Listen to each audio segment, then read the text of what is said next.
అందరికీ welcome back to our channel.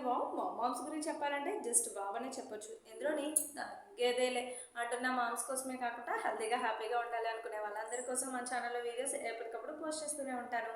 So ఇవాళ మన వీడియోలో మెయిన్ టాపిక్ వచ్చేసి ఒక మిడిల్ క్లాస్ ఫ్యామిలీలో మనకి వచ్చే ఆదాయం చాలా తక్కువ అయినప్పుడు మనం ఎలాంటి ఖర్చులు చేయాలి, ఎలా మనీని సేవ్ చేసుకోవాలి, మన పొదుపు అనేది ఎలా ఉండాలి అనేది మీతో డిస్కస్ చేయాలనుకుంటున్నానండి. సో మేము ఇండియాలో ఉండేటప్పుడు మాకు వచ్చే అతి తక్కువ డబ్బులతోటే వచ్చే ఆదాయంతో మేము ఎలా ఖర్చు పెట్టేవాళ్ళం, ఎలా దాచుకునే వాళ్ళం, మనీ సేవింగ్స్ అనేవి ఎలా ఉండేవి, సో ఇవి మీతో షేర్ చేసుకోవాలనుకుంటున్నాను. సో జనరల్గా మనకి లైఫ్లో డబ్బు అనేది చాలా ఇంపార్టెంట్ అని మన అందరికీ తెలిసిందే. సో దాన్ని ఖర్చు పెట్టే విషయంలో మాత్రం మనం కాస్త అటు ఇటు అయినా సరే కానివ్వండి, మన లైఫ్ మొత్తం తలకిందులుగా అయిపోతుంది అనమాట. సో చాలా జాగ్రత్తగా మనం ఆలోచించి డబ్బులు ఖర్చు చేయాలి. ప్రతి ఒక్కరి లైఫ్లోని లక్షల లక్షలు జీతాలు రావడం కానివ్వండి, లేకపోతే సడన్గా ఇప్పటికిప్పుడు ఏదో అదృష్ట దేవత వచ్చేసి మనకి బంగారాలు నగలు ఇచ్చేయడం కానివ్వండి, ఇలాంటివి నిజ జీవితంలో జరగదు. సో చాలా కష్టపడి మనం మనీని సేవ్ చేస్తేనే మనకి ఫ్యూచర్లో మంచి రిజల్ట్స్ అనేవి ఉంటాయి. మన పిల్లలు కానివ్వండి, మనం కానివ్వండి, ఆర్థికంగా చాలా బెటర్గా ఉంటాం అనమాట. అయితే నాకు తెలిసిన టిప్సే మాకు తక్కువ జీతం వచ్చినప్పుడైనా కానివ్వండి, ఇప్పుడు కొంచెం శాలరీ పెరిగింది దుబాయ్ వచ్చినప్పుడు కాదని నేను అనట్లేదు, కానీ అక్కడున్నా ఇక్కడున్నా ఎక్కడున్నా సరే మిడిల్ క్లాస్ ఫ్యామిలీ అంటేనే కష్టాలంటేనే మిడిల్ క్లాస్ ఫ్యామిలీ అన్నట్టు. సో మనం ఎప్పటికప్పుడు మనల్ని మనం ఇంప్రూవ్ చేసుకుంటూ ఎంతో కొంత ఆస్తిని కూడబెట్టాలి అని ప్రతి ఒక్కరు అని అనుకుంటారు, దాంట్లో తప్పు కూడా లేదు. అయితే ఎలా సేవ్ చేయాలి, ఎలా మనం ఆర్థికంగా స్ట్రాంగ్ అవ్వాలి, సో అనేది మన చిన్న చిన్న టిప్స్ ఫాలో అవ్వాలన్నమాట. మెయిన్గా లేడీసే అందులో ఎక్కువ ఇంపార్టెన్స్ రోల్ అనేది మెయిన్గా లేడీస్కే ఉంటుందన్నమాట. సో జెంట్స్కి కొంచెం ఖర్చులు ఎక్కువగానే ఉంటూ ఉంటాయి. నేను చాలా లక్కనే చెప్పుకోవాలి, మా హస్బెండ్ అయితే అంత ఖర్చు ఏం పెట్టరండి. సో కరెక్ట్గానే ఉంటారనమాట. అలాగని ఖర్చు పొదుపు చేయడం వేరు, పిసినాతనం చేయడం వేరు. సో మేము ఎప్పుడు పిసినాతనం చేయలేదు. అంటే పిసినాతనం చేయడం అంటే ఎలా అంటే మనకు కావాల్సిన దాన్ని కూడా వదులుకోవడం అనమాట. కానీ పొదుపు చేయడం అంటే మనకి ఏది అవసరమో అదే తీసుకోవడం అనమాట. రెండింటికి చాలా పెద్ద డిఫరెన్స్ ఉందండి. సో మేము ఎప్పుడు కూడా మాకు అవసరమైంది, ఇది కంపల్సరీ, ఇది నీడ్స్ అనుకుంటే అవి తీసుకుంటాము. సో ఇది అవసరం లేదు, సో ఇది అంతగా యూజ్ అవ్వదు అనుకుంటే సో దాన్ని వదిలేస్తాం. అది కావాలి అని అనిపించినా సరే కానివ్వండి, దాన్ని వదిలేయాలి మనం. ఎందుకు అని అంటే సో దాన్నే పొదుపు చేయడం అంటారనమాట. సో పిసినాతనంకి పొదుపుకి చాలా చాలా చాలా డిఫరెన్స్ ఉంది. నేను పిసినాతనం చేయమని ఎవరికి చెప్పట్లేదు, కానీ పొదుపుగా ఉండమని మాత్రం చెప్తున్నాను అనమాట. సో మేము వచ్చేటప్పుడు మాకు తక్కువ ఇన్కమే వచ్చినప్పుడు కానివ్వండి, ఇప్పుడు పిల్లలు పెరుగుతున్న కొద్దీ కానివ్వండి, ఎలాంటి సేవింగ్స్ చేసుకుంటున్నాము, సో దానివల్ల మేము ఫ్యూచర్లో ఇబ్బందులు పడుకుంటే ఎలా ఉంటాము. ఇదివరకు కూడా మేము ఇండియాలో వర్క్ చేసేటప్పుడు కొన్ని నెలలు మాకు జీతాలు లేని రోజులు కూడా ఉన్నాయి. అసలు కంపెనీలో మా హస్బెండ్కి జీతం ఇవ్వలేని నెలలు కూడా ఉన్నాయి. అలాంటప్పుడు కూడా మేము అసలు మా కాళ్ళ మీద మేము ఎంత స్ట్రాంగ్గా నిలబడ్డాము, ఎవరి దగ్గర ఒక్క రూపాయి అప్పు చేయకుండా. సో అలా ఉండడానికి కారణం ఏంటి అనేది మీతో షేర్ చేసుకుంటాను అనమాట. జనరల్గా అందరూ కూడా ఒక నెల జీతం వచ్చేసరికి, అంటే ఇప్పుడు ఫస్ట్ 1వ తారీఖు 1 నుంచి 8వ తారీఖు లోపలనో 10వ తారీఖు లోపలనో మనకి శాలరీస్ అనేవి పడతాయి.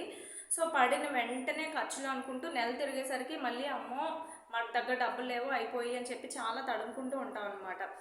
సో ఎప్పుడు కూడా మనం అలా ఉండకూడదు. ఈ నెల జీతం వస్తుంది అనుకునేటప్పటికి మన బ్యాంక్ అకౌంట్లో అట్లీస్ట్ ఇంకొక 2 నెలల జీతమైనా సరే మన దగ్గర ఉండేటట్టు చూసుకోవాలన్నమాట. ఎందుకంటే ఎప్పుడు ఎలాంటి అవసరాలు వస్తాయో మనకు తెలీదు. సో ఫర్ ఎగ్జాంపుల్ నిజంగా చెప్తున్నాం, మేమేనండి, మా పెళ్ళైన వెంటనే మేము వేరే కాపురమే. సో మా హస్బెండ్ జాబ్ రీత్యా మేము వేరే ప్లేస్కి వెళ్ళాల్సి వచ్చింది. సో వెళ్ళాల్సి వచ్చినప్పుడు 1 సంవత్సరం పాటు అక్కడ 2 సంవత్సరాల పాటు జాబ్ అనేది అంతా బాగానే అయింది. సో సెకండ్ ఇయర్ లాస్ట్కి వచ్చేసరికి, అంటే 2 యానివర్సరీస్ చేసుకున్న తర్వాత తర్వాత మా పరిస్థితి చూడాలి. సడన్గా కంపెనీ మూసేశారు. మాకు దగ్గర ఒక 3-4 నెలలు మాకు శాలరీస్ కూడా లేవన్నమాట.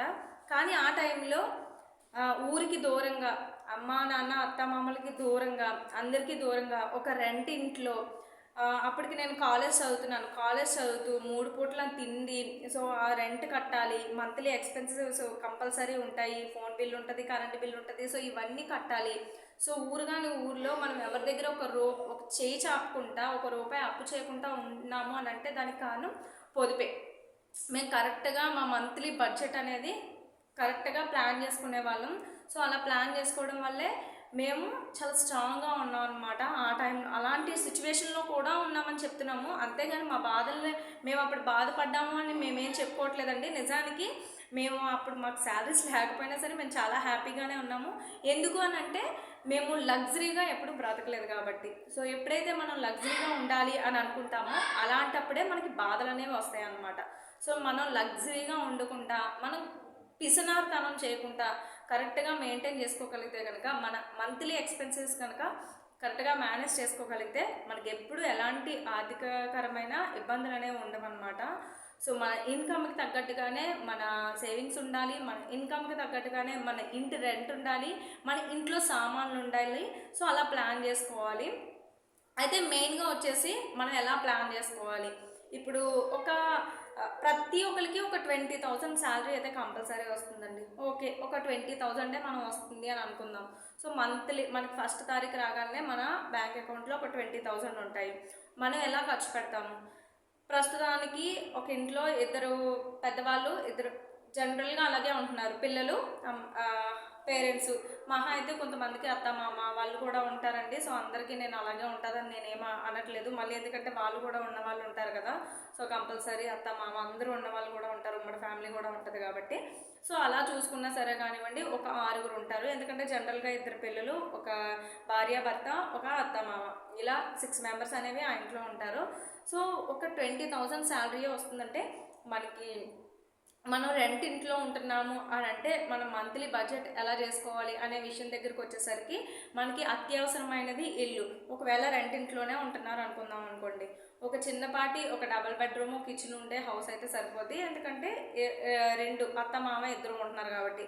అదే నలుగురే ఉండే వాళ్ళు అయితే డబుల్ బెడ్రూమ్ కూడా అవసరం లేదు 20,000 శాలరీకి, సింగిల్ బెడ్రూమ్ అయితే సరిపోతుంది అనమాట. సో మనం మనీ అనేది ఎలా సేవ్ చేసుకోవాలి అనే విషయం గురించి నేను చెప్తున్నా. స్టార్టింగ్లోనే మనకి ఏది అత్యవసరమో అది చాలా తక్కువలోనే మనం ప్లాన్ చేసుకోవాలి ఎప్పుడు కూడా. సో ఎప్పుడు కూడా చాలా రిచ్గా ఉండాలి, వాళ్ళని చూసి వీళ్ళు చూసి, వాళ్ళకి టీవీలు ఉన్నాయి కదా అన్నీ మనం పెట్టుకోకూడదు అనమాట. ఓకే, మన ఆదాయం చూసుకోవాలి ఫస్ట్. ఆదాయం తర్వాత మన మంత్లీ ఖర్చులు ఏంటి అంటే రెగ్యులర్గా మనం వాడే పప్పు, బియ్యం, ఉప్పు, మన తినడానికి, మన ఇంట్లో కిచెన్లో సామాన్లు, అండ్ అలాగే వాష్రూమ్కి సంబంధించిన సామాన్లు, ఇవన్నీ రెగ్యులర్గా మనకు అవసరం. సో వీటి తర్వాత నెక్స్ట్ స్టెప్కి అంటే ఈ 2 ఇల్లు అండ్ అలాగే మన మంత్లీ ఎక్స్పెన్సెస్, మనం తినడానికి కంపల్సరీ ఉండాల్సిందే, అండ్ అలాగే కరెంటు బిల్లులు నెలకు ఒక్కసారి వచ్చేవి, ఇవన్నీ డైలీ నీడ్స్ ఉంటాయి. అండ్ అలాగే మంత్లీ బిల్స్ ఉంటాయి. మంత్లీ బిల్స్ అంటే కరెంట్ బిల్ కానివ్వండి, టీవీ బిల్ కానివ్వండి, ఫోన్ బిల్ కానివ్వండి, ఇవన్నీ మినిమం కామన్గా ఉండాల్సినవి అనమాట.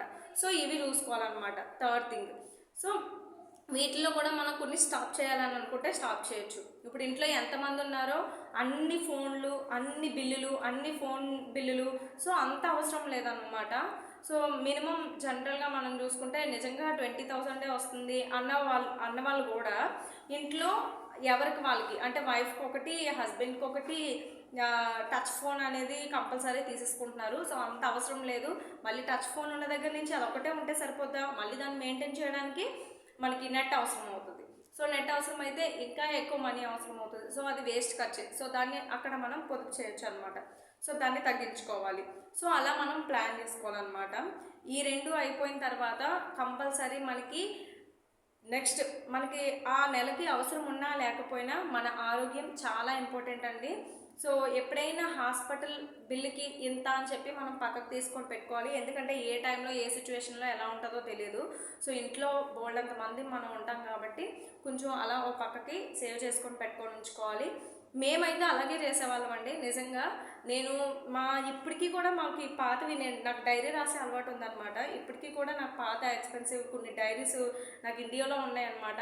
మేము ఎంత డబ్బులు వస్తున్నాయి, ఏం ఖర్చు పెట్టాము, సో ఎలా సేవ్ చేయాలి, సో పెట్రోల్కి ఎంత, సో అలా రాసి పెట్టుకోవడం వల్ల ఒకవేళ ఆ మంత్ మనం ఏదైనా ఎక్స్ట్రా ఖర్చు అవుతుంది, మన దగ్గర డబ్బులు మిగలట్లేదు అనుకున్నప్పుడు లాస్ట్ మంత్లో మనం ఎంత అవును దేనికి ఎక్స్ట్రా ఖర్చు పెట్టాము, ఓకే 3 times రెస్టారెంట్కి వెళ్ళాం కదా, సో నెక్స్ట్ మంత్లో 1 time వెళ్ళాలి, 3 times 4 times మూవీకి వెళ్ళాం కదా, సో నెక్స్ట్ మంత్లో మనం 2 సార్లే మూవీకి వెళ్ళాలి, సో ఒకసారే మూవీకి వెళ్ళాలి.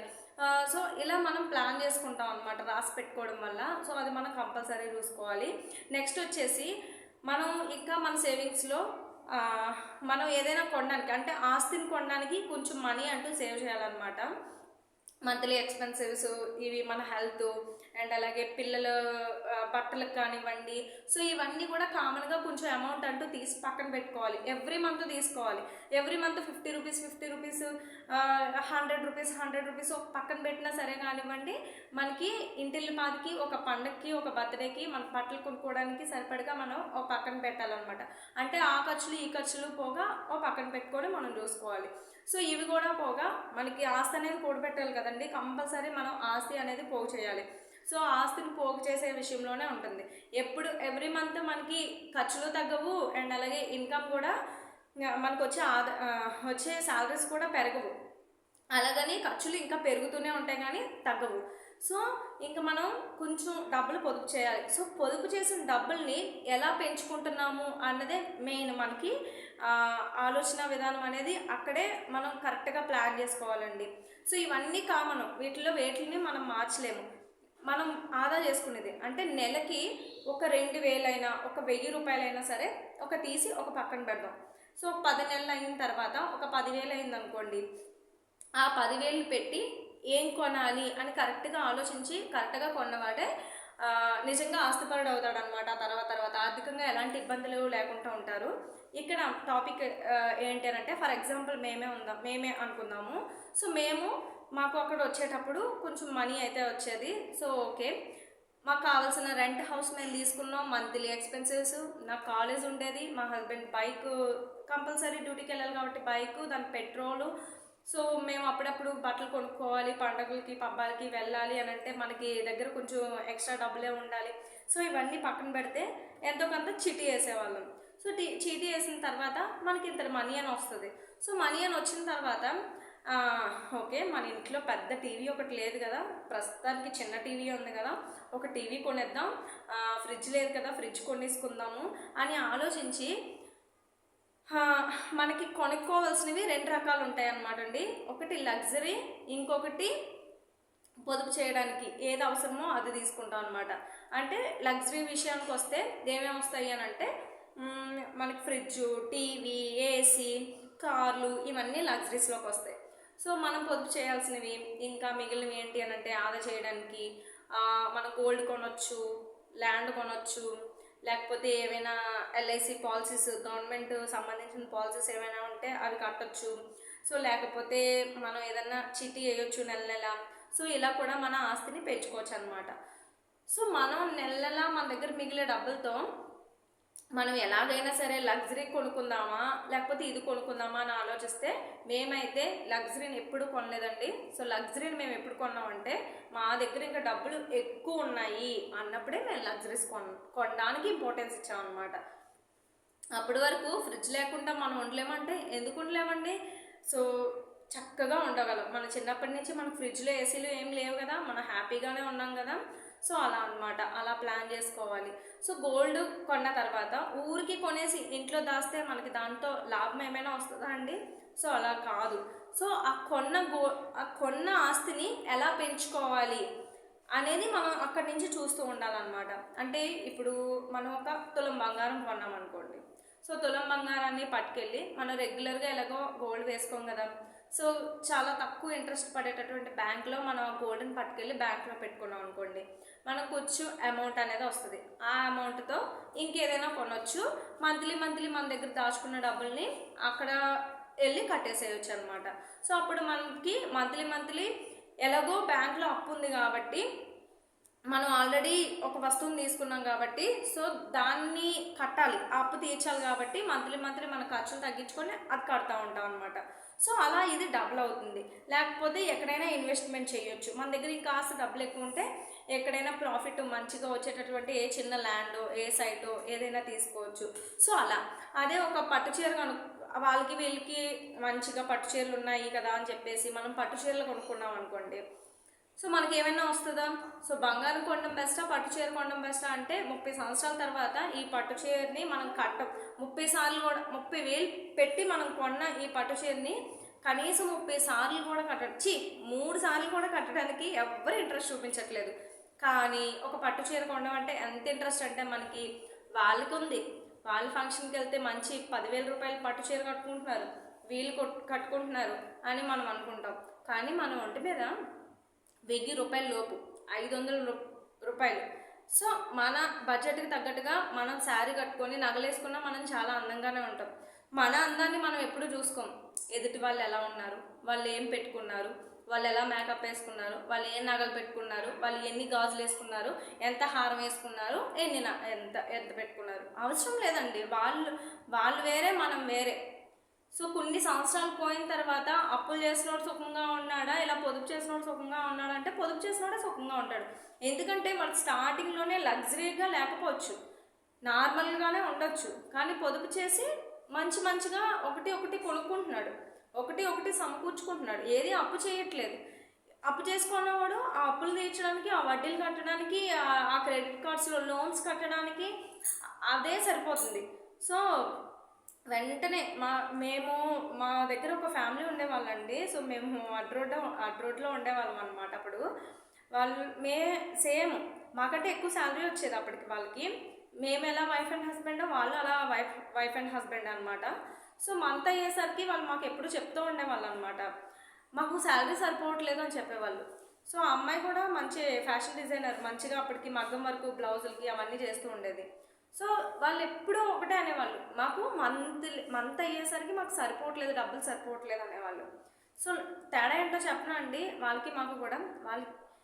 వాళ్ళు ప్రతిదీ లగ్జరీ, మంచి నెలకి ఒక 10 చీరలు కొనేసుకోవాలి, మంచి చూసిన డ్రెస్సల్లో కొనేసుకోవాలి, చూసిన మంచి ఏదైనా ఉంటే ఎక్కడికైనా వెళ్ళాలి, ఫంక్షన్కి వెళ్ళాలంటే అందరికీ కారు ఉంది కదా, మనం కారులో వెళ్ళాలి. వాళ్ళందరూ 10 సార్లు రెస్టారెంట్కి వెళ్ళాలి, ఇంట్లో వండుకొని తినుకుంటా బయట తినాలి.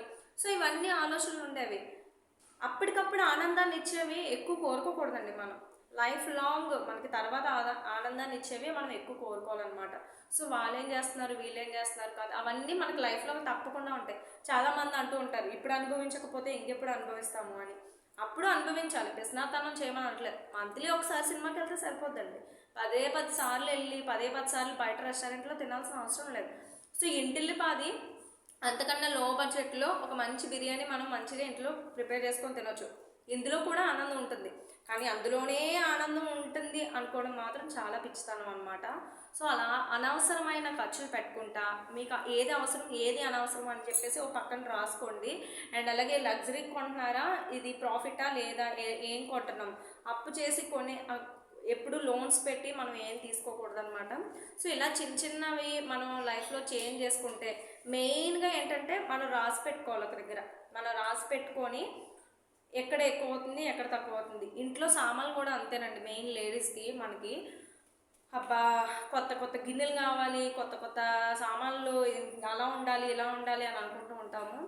సో కొనేటప్పుడే కొంచెం మంచివి రేటువి మనం కొనుక్కుంటే వాటిని ఎక్కువ రోజులు యూజ్ చేయొచ్చు అనమాట. మన్నికైనా కొనుక్కోవాలి, అంతేగాని లగ్జరీగా ఉండదని చెప్పేసి ఏది పడితే అది కొనుక్కొని ఇంటి నిండా చెత్త పేర్చేసుకొని, సో తర్వాత మళ్ళీ వాటిని మెయింటైన్ చేయలేక, అన్ని ఎక్కువ అంట్లు తోమలేక, పనులు పెట్టుకొని అదొక ఎక్స్ట్రా ఖర్చు చేసుకొని ఇలాంటివి చేసుకోకుండా చక్కగా మనం మనీని ఆ రూపంలో సేవ్ చేసుకోవచ్చు అనమాట. సో నా వీడియో మీకు నచ్చిందని అనుకుంటున్నాను.